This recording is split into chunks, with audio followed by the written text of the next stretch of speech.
Gene Simmons once shocked the world by admitting he'd been with 5,000 women over his 35-year career.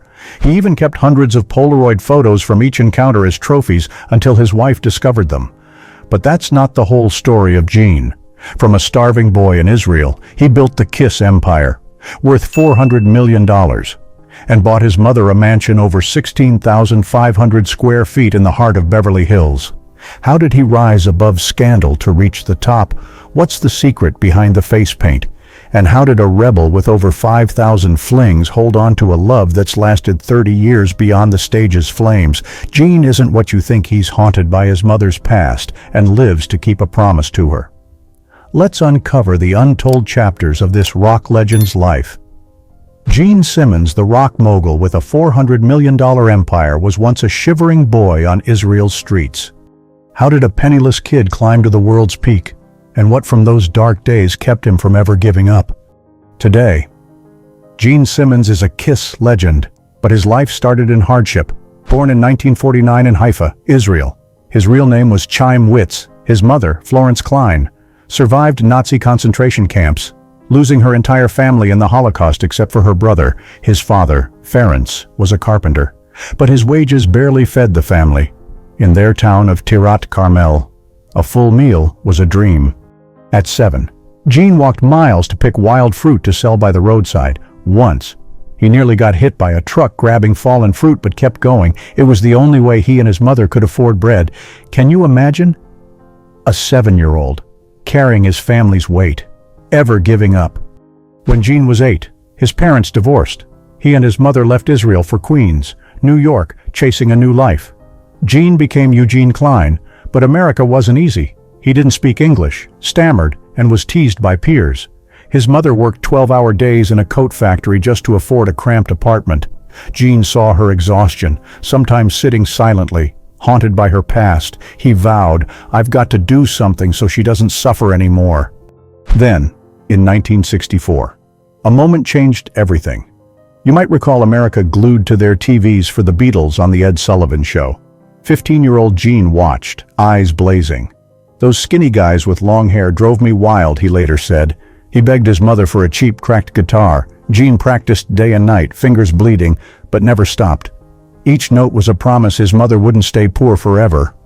But that was just the start. An old guitar couldn't take Gene to glory unless he dared risk everything. And Gene did what no one expected an immigrant kid to do. Gene Simmons was once a poor schoolteacher, scraping by on a meager salary, rejected by record labels. Yet a few years later, he was a millionaire rocker, building a $400 million empire. What turned a man shunned by the industry into a legend who flipped the game? In America, Gene knew music wouldn't feed his mother yet. He studied at Richmond College, Staten Island, graduating in 1970 with an education degree. He taught 6th grade, dressed neatly, living on a small paycheck. Later, he worked as an assistant at Vogue, glimpsing a glamorous world out of reach. But music still burned inside him, even if just a flicker.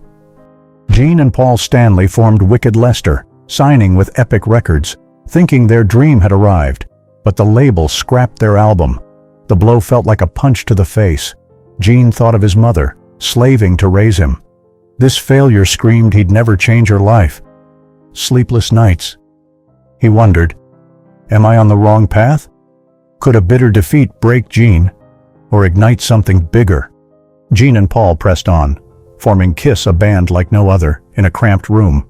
They tried face paint, dreamed up fire spitting and fake blood. People scoffed, calling it a gimmick. Once, fans threw bottles at the stage, but Gene gritted his teeth. They'll remember us, face paint. Fire, was it madness or genius? In the 1970s, rock bands fought fiercely. Kiss had to stand out to survive. Gene poured in everything, but before their 1975 album Alive, he worried, sick if we fail again, what chance do we have? Then Alive exploded, selling 4 million copies, hitting quadruple platinum. Gene stood on stage, spitting fire, fans screaming, but inside, he feared, could this glory fade? Gene wasn't just a musician, he was a business genius. He turned Kiss into a money machine, with 5,000 products, from t-shirts to Kiss coffins, generating $1 billion from a rejected nobody. Gene built an empire. But behind the face paint, what kept Gene relentless? did the stage's light hide the growing shadows. Gene Simmons was once a school teacher, living modestly in New York. Just years later, he was a rock icon, commanding stages before 20,000 screaming fans. In 1975, Kiss's album Alive hit and became a sensation, earning quadruple platinum with over 4 million copies sold. From a band mocked as odd, Kiss became a global phenomenon. Gene with face paint, platform boots, and that long tongue became part of America's cultural fabric. From the mid-1970s to late 80s, Kiss released a string of platinum albums, selling over 100 million records worldwide. Tours sold out, some shows drawing 40,000 fans. But Gene's greatest triumph wasn't music. He made Kiss a brand. Over 5,000 products were licensed, from comics to Kiss-branded coffins. The Kiss brand reportedly generated over $1 billion globally. This built Gene Simmons a personal net worth estimated at over $400 million, a rare feat for an artist. It's not just money, but the result of a rare business vision in entertainment. Gene didn't just get famous, he knew how to turn fame into a lasting empire, and he used that empire to build a life he once only dreamed of. If you picture a rock star's million-dollar home filled with all-night parties and blaring music, Gene Simmons will surprise you. For him, a house isn't for show, it's a place to hold his deepest truths. In 1986, at Kiss's peak, Gene signed for a Beverly Hills mansion, over 16,500 square feet, on nearly 2 acres. This white stone fortress tucked among trees feels private, quiet, designed in a European neoclassical style. A black iron gate opens to a winding driveway lined with towering palms. The living room boasts a 20-foot ceiling, glass walls overlooking Los Angeles, dark oak floors, and soft golden lighting like a classic film. Inside, framed black and white photos of his young mother mix with early Kiss posters, 2 worlds aligned in one space. Gene once told the press, "I didn't build this house for me. I built it so my mother had a safe place. After what she endured in the camps, she deserved to wake up to warm sunlight, not gunshots, and Florence lived there with him until her final years, the only person who could hush Gene in a noisy world." After his mother's passing, Gene didn't stay long. He left Beverly Hills for a new Las Vegas mansion, over 11,000 square feet, costing $8,200,000. This space is different, modern, stark, sharp like Gene after years of change. Gray stone walls, polished concrete floors, motion sensor lights, and security cameras cover the grounds. It features an infinity pool facing Nevada's mountains, a 20-seat theater room, a private gym, and a garage for 6 luxury cars. The home's heart is the Kiss room, displaying career relics, his first bloodied guitar, a 1976 costume, and hundreds of fan letters from around the world. But here's what few know, this $10 million mansion houses just 2 people, Gene and his wife, Shannon, most of the time. It's eerily quiet. Gene doesn't party, he rises early, reads, works out, and walks the grounds where a black stone sculpture bears his mother's name. Gene's homes aren't just assets, they're living legacies. Beverly Hills was where he repaid a debt of love. Las Vegas is where he learned to live for himself. No matter how many rooms or dollars, it always comes back to 2 things, music and his mother's memory. For many stars, cars are status symbols. For Gene Simmons, they're a conversation with himself through engines, nostalgia, and just enough speed to recall where he started. Deep red, long-hooded, with the sleek lines of 1970s American muscle, the 1978 Corvette Stingray, worth about $70,000. Was Gene's first car bought for want, not need. As a kid in Queens, he'd linger outside a Chevrolet dealership, staring at a Stingray through the glass for 20 minutes, only to be shooed away by staff saying, "No money, no looking." Years later, a millionaire. He tracked down that exact model same year, same color for his garage. Gene doesn't drive it much, passing by each morning. He glances and smiles.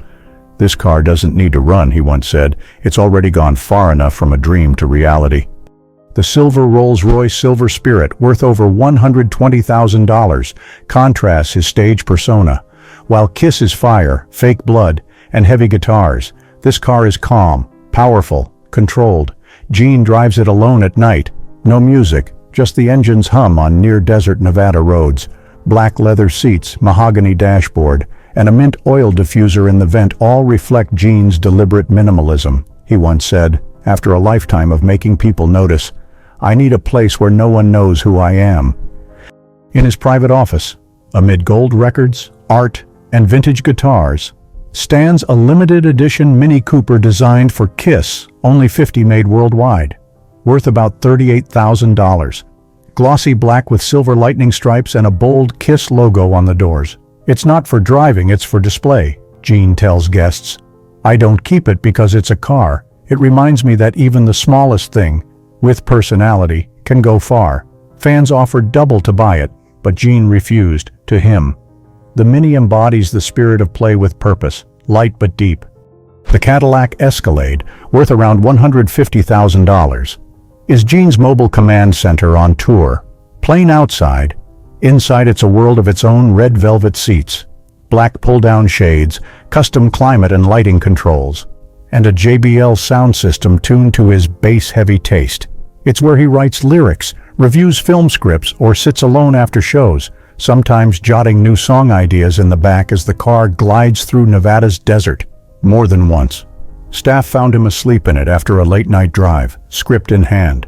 Gene doesn't need supercars for validation. For him, value lies in each car's story. Step into his garage, and you don't just see vehicles, you see a journey from a boy with nothing to a man behind the wheel, heart still tied to his first steps. Gene Simmons once said, "I don't smoke, drink, or do drugs, I work." For him, success isn't for celebrating, it's for sustaining. In his 70s, Gene keeps a routine strict as an athlete's. He wakes at 6 in the morning, works out for 45 minutes with dumbbells and a treadmill, then eats oatmeal and boiled eggs. No sugar, no salt, no coffee, no alcohol, no sweets. The man who leaped on stage in platform boots with fake blood lives completely sober, no stimulants for over 40 years. Why his mother, Florence once told him, "If you can survive a concentration camp, you don't want to harm your own body." Gene listened and kept her word. He earns tens of millions yearly from music royalties, Kiss merchandise, and personal investments, but his spending is distinctly un-rock. No splurging on luxury fashion or jewelry. Instead, Gene invests in real estate, stocks, and new tech, what he calls real value, not fads. His biggest indulgence is comics and sci-fi. He owns one of Hollywood's largest early comic collections, from Captain America issue 1 to original Fantastic Four, before fame. He wrote and published a sci-fi fanzine under the pen name Stan Hyde. A copy still hangs framed in his office. Weekends, when not touring, find him reading in a quiet room, soft yellow light on, no music. The man who set stages ablaze craves a few silent hours in his own space. Gene has it all: wealth, fame, power, but he lives like someone still seeking control in a chaotic world. Maybe his greatest success isn't the stage, it's staying true to himself after the lights dim. Gene Simmons took the stage in face paint, spitting fire before tens of thousands, but at home, he sheds the costume, becoming a quiet father, a reserved husband, the role he cherishes most. In showbiz's turbulence, few hold a relationship for over 3 decades. Gene did. He and his partner, Shannon Tweed, a former Playboy model, have been together since 1983, nearly 28 years later. They married in 2011 in a private Beverly Hills ceremony. For Gene, marriage didn't need fanfare, it needed staying power. They have 2 children, and Gene is especially close with his daughter, Sophie Simmons, known as tough and sparing with words. He's a father who tracks his kids every step, from school to Sophie's singing career. Sophie once said, "My dad doesn't say I love you much, but he shows it by always being there." When not touring, Gene spends nearly all his time at home dining with Shannon, watching movies with the kids, reading quietly, no chaos, no social media. Family isn't a publicity tool for him, it's a refuge after decades under the spotlight. After all the stages, cameras, and applause, Gene Simmons returns to the one thing he doesn't need to perform: family. Gene Simmons built an empire worth hundreds of millions of dollars, stood by a wife for 3 decades, and was celebrated by the world. But just when it seemed he had it all, he began losing what money couldn't buy. Friends drifted away, fans turned their backs, and his past flared up like a fire that never died. as fame started to blur what once kept him grounded. By the late 1970s, Kiss was at the height of its glory, but beneath the surface, tensions simmered. The more Gene succeeded with branding and wealth, the further he strayed from the band's family-like bond. He poured time into strategy, business, and licensing deals, while co-founders Ace Frehley and Peter Criss felt pushed aside. The strain built, and they left the group one by one. To fans, Kiss carried on, but to those inside, it wasn't the same band anymore. When Gene and Paul ditched the face paint in 1983, headlines blared, "Kiss is dead." It wasn't just a change in look, it was the moment that marked a Kiss no longer whole. His personal life began to mirror those inner cracks. Offstage, Gene lived the rock star stereotype to the fullest. He openly claimed he'd been with over 5,000 women, keeping hundreds of Polaroid photos and hotel keys as trophies.